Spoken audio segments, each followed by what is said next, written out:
देखा है मैं कितना सुंदर हूँ? मेरा रंग देखा है कितना प्यारा है? तेरा तो कोई सब्जी भी खाना नहीं पसंद करता। तुम बहुत घमंडी हो। तुमने मुझे काला बैंगन कहा। हाँ, मैं बैंगन हूं तो क्या हुआ, लेकिन मैं बहुत लोगों की पसंद हूं। मुझसे अच्छी सब्जियां भी बनती हैं।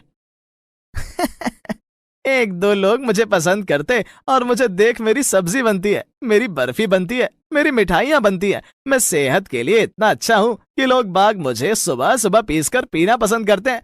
मैं उनके दिल का ख्याल रखता हूँ।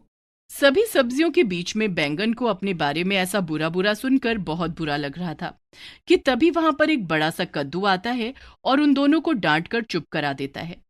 लेकिन उसके बाद सारी सब्जियां देखती हैं कि काला बैंगन हमेशा चुपचाप इधर उधर सबसे हटकर बैठने लगा है और हमेशा गुमसुम और चुपचाप रहता है। एक दिन भिंडी उसके पास जाती है। अरे, तुम उसकी बातों का बुरा क्यों मानते हो? तुम्हें तो पता है वो हर किसी को उसी तरह ही छेड़ता रहता है। नहीं, उसने जो कुछ भी कहा वो बिल्कुल सही है। मैं बहुत काला हूँ, मैं कितना गंदा लगता हूँ। कोई मुझे पसंद नहीं करता। तो तुम एक काम करो, कुछ दिन के लिए पृथ्वीलोक पर चले जाओ, वहां किसी की मदद करो, शायद तुम्हारा मन अच्छा हो जाए। हाँ, शायद तुम सही कह रही हो। मुझे थोड़े दिनों के लिए जादुई दुनिया को छोड़कर कहीं दूर जाना चाहिए।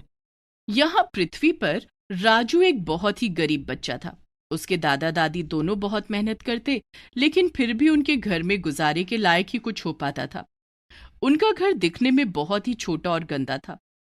टूटी फूटी झोपड़ी, छोटा मोटा सामान, एक टूटी हुई चेयर और एक नीचे गंदी सी बची हुई दरी, जिस पर राजू ने अभी एक कागज लगाया हुआ था, और चारों तरफ इधर उधर से चुगे हुए छोटे छोटे रंग की डिब्बियां थी।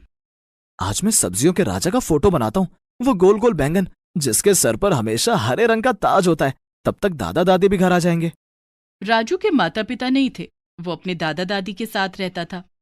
दादा दादी बहुत ही बीमार और कमजोर थे, लेकिन फिर भी वो काम पर जाते थे क्योंकि उन्हें राजू को पालना था। राजू ने जैसे ही चित्र पूरा किया, उस पेपर पर बैंगन आ गया। एक ताजे काले बैंगन को देखकर राजू चिल्लाने लगा। कौन हो तुम? कौन हो तुम? यहाँ कहाँ से आए? मैंने तो चित्र बनाया था। तुमने ही मुझे बनाकर बुलाया है और अब चिल्ला रहे हो। मुंह बंद करो अपना और मेरी बात ध्यान से सुनो। बैंगन के इस तरह बोलने पर राजू शांत हो जाता है। फिर जादुई बैंगन उससे बोलता है। अरे कैसे लड़के हो?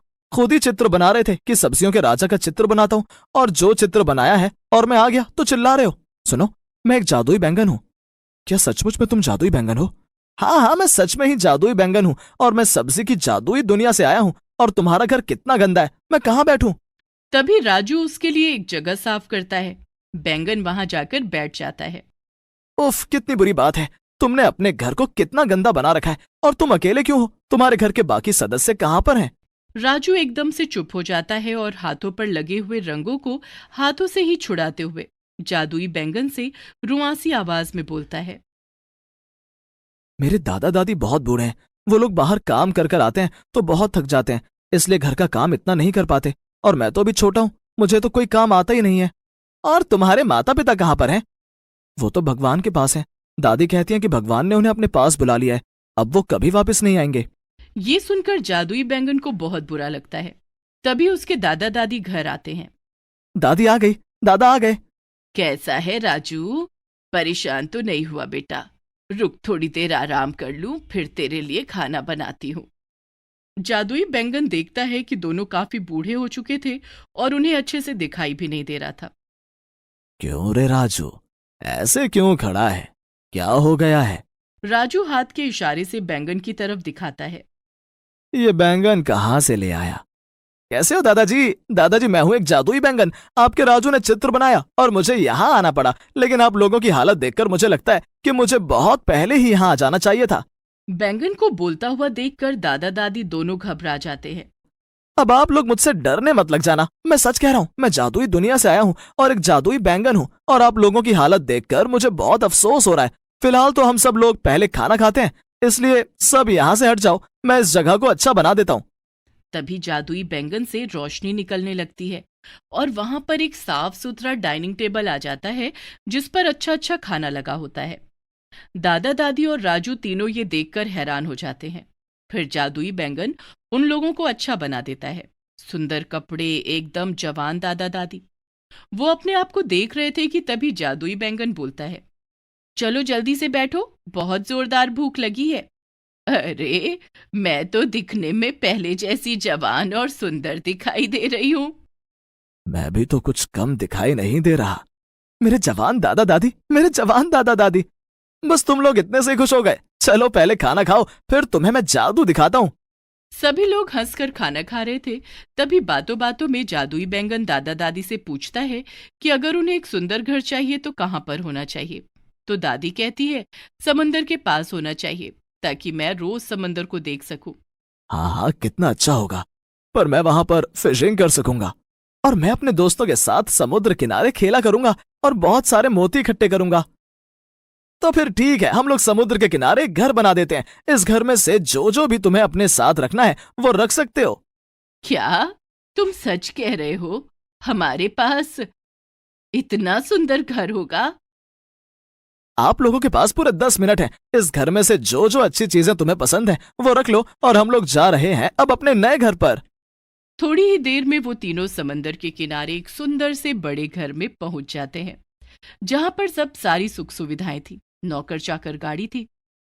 कौन कहता है सपने पूरे नहीं होते? देखो तो, मैं बचपन से ऐसे ही घर चाहती थी। तुमने तो मेरी मुराद पूरी कर दी जादुई बैंगन। तुम फरिश्ते की तरह हमारी जिंदगी में आए हो। तुम लोगों को इस तरह खुश होता देख मुझे बहुत अच्छा लग रहा है। देखो दादाजी, देखो समुद्र में आपकी ही बोट खड़ी है। दादाजी समुद्र में एक बिल्कुल नई तरह की बोट को देखकर खुश हो जाते हैं और फिशिंग के लिए निकल पड़ते हैं।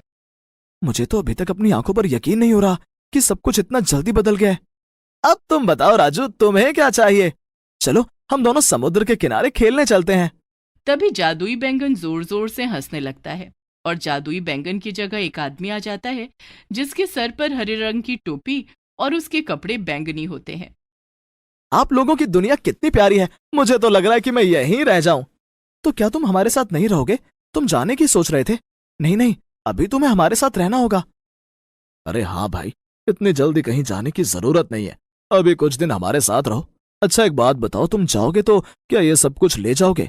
नहीं नहीं दादाजी, ये सब कुछ आपका अपना है, और जब मैं यहाँ से जाऊंगा तो इतना देकर जाऊंगा कि राजू जब बड़ा हो जाएगा तो उसे तब तक किसी चीज की कोई कमी नहीं रहेगी। ओहो, बस यही सब बातें रह गई हैं। किसी ने भी केक खाकर नहीं बताया कि कैसा बना है। फिर सभी लोग हंसते हुए दादी के हाथ का बना हुआ केक खाते हैं और बहुत तारीफ करते हैं। अगले दिन राजू का एडमिशन एक बड़े से स्कूल में करा दिया जाता है, और जादुई बैंगन अब उन लोगों के साथ ही रहने लगता है। बहुत साल बाद जब राजू बड़ा हो जाता है, तो एक दिन जादुई बैंगन उन लोगों से विदा लेता है। मैंने बहुत साल इस पृथ्वी पर निकाले हैं, अब मुझे अपने देश वापस जाना है। तभी दादी हाथ में एक प्यारी सी हरे रंग की टोपी लेकर आती है, जिस पर सुंदर सुंदर रंगों से और हीरे जवाहरात से कारीगरी की गई थी। ये मेरी तरफ से तुम्हारा इनाम। तुम सचमुच में सब्जियों के राजा हो। ये सुनकर जादुई बैंगन झूम जाता है और घूम घूम कर अपनी दुनिया में चला जाता है, और दादा दादी राजू पृथ्वी पर खुशी खुशी रहने लगते हैं।